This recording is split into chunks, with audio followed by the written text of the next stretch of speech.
semua, selamat datang di podcast Dadakan.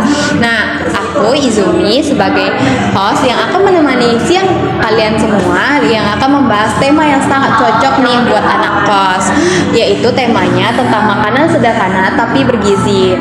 Temanya kedengaran menarik ya teman-teman.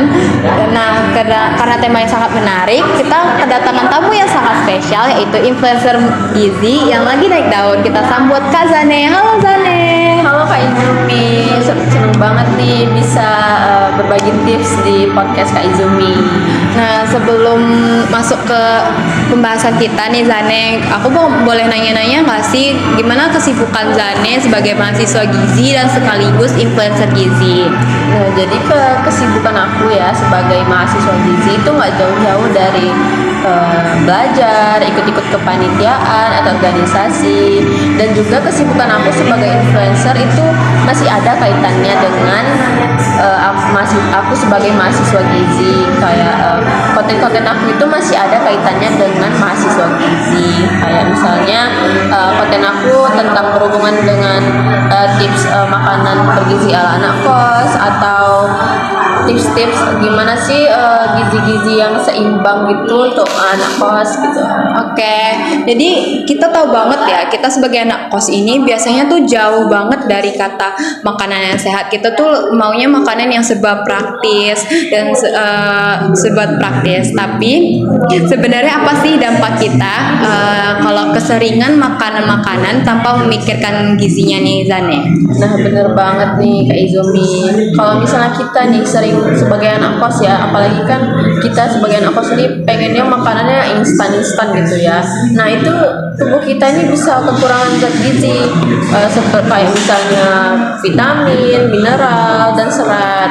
Nah, juga kalau misalnya kita sering mengonsumsi makanan yang instan gitu, itu bisa bikin badan kita jadi gampang lemas, terus sulit fokus juga kalau kita lagi kuliah, bahkan bisa terkena penyakit yang memiliki efek yang jangka panjang gitu, kayak misalnya diabetes atau tekanan darah tinggi. Nah, dengar ya teman-teman, ternyata makan instan tuh bukan menimbulkan hal yang sepele, ternyata menimbulkan penyakit-penyakit yang lumayan serius. Jadi sebenarnya kita sebagai anak kos juga tetap memerlukan makanan-makanan yang bergizi. Nah, apa aja sih menurut Kak Zane makanan-makanan yang sederhana, murah tapi bergizi nih Kak Zane? Nah, jadi banyak kok pilihan makanan yang sehat untuk anak kos. Contohnya kayak telur, karena telur itu kan sumber protein yang murah dan mudah juga kan dimasak. Misalnya bisa digoreng, direbus, atau dibuat ora-ari. Karena telur itu kan ramah gitu ya di kantong pelajar mahasiswa. Terus juga ada tahu dan tempe. Nah, karena tahu dan tempe ini kan makanan yang kaya akan protein dan serat. Terus harganya juga ramah juga di kantong pelajar. Terus bisa juga ditumis atau digoreng. Terus ada juga sayur. Kita bisa beli sayur ini ke supermarket atau ke pasar. Harganya juga nggak mahal-mahal banget gitu. Itu solusi yang praktis gitu. Terus ada juga buah lokal, buah yang bisa kita beli di pasar atau di minimarket gitu, seperti pisang, pepaya, atau apel yang sering kita temui gitu. Terus juga buah-buah ini kan kaya akan vitaminnya. Nah, tipsnya kedengaran sangat simpel ya teman-teman, tapi sebenarnya problem kita sebagai anak kos ini Kak Zane, kita tuh nggak punya alat masak yang lengkap. Paling kita cuma punya rice cooker, itu pun paling kita cuma punya panci kecil. Jadi menurut Kak Zane apa sih tips yang bagus untuk mengatasi masalah tersebut?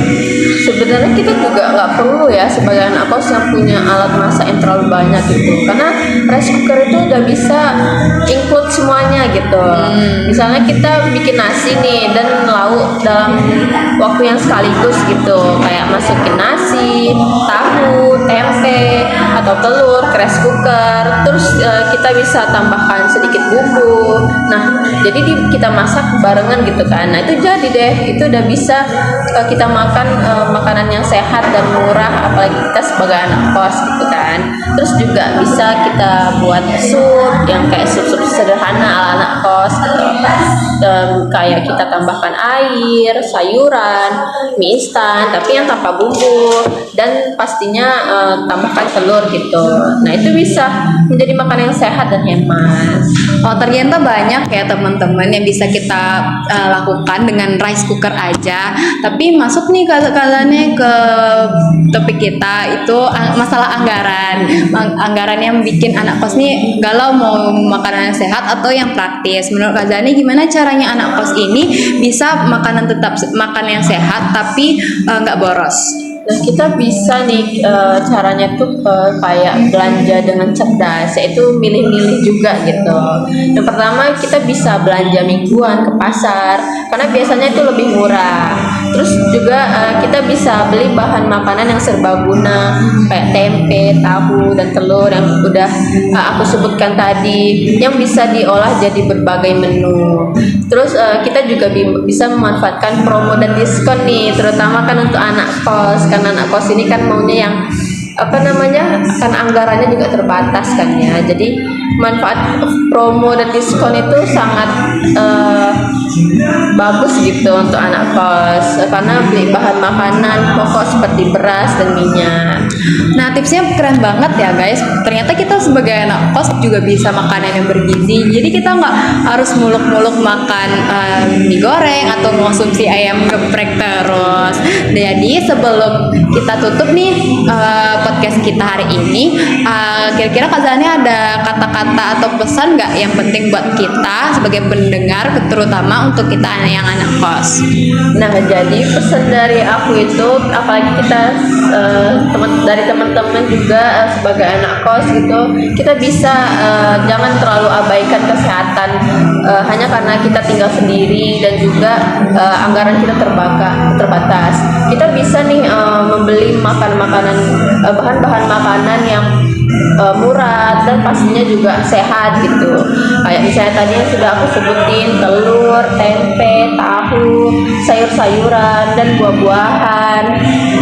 Yang penting kita bisa mengolahnya dan tidak terlalu mahal gitu, sebisa kita mengolahnya gitu.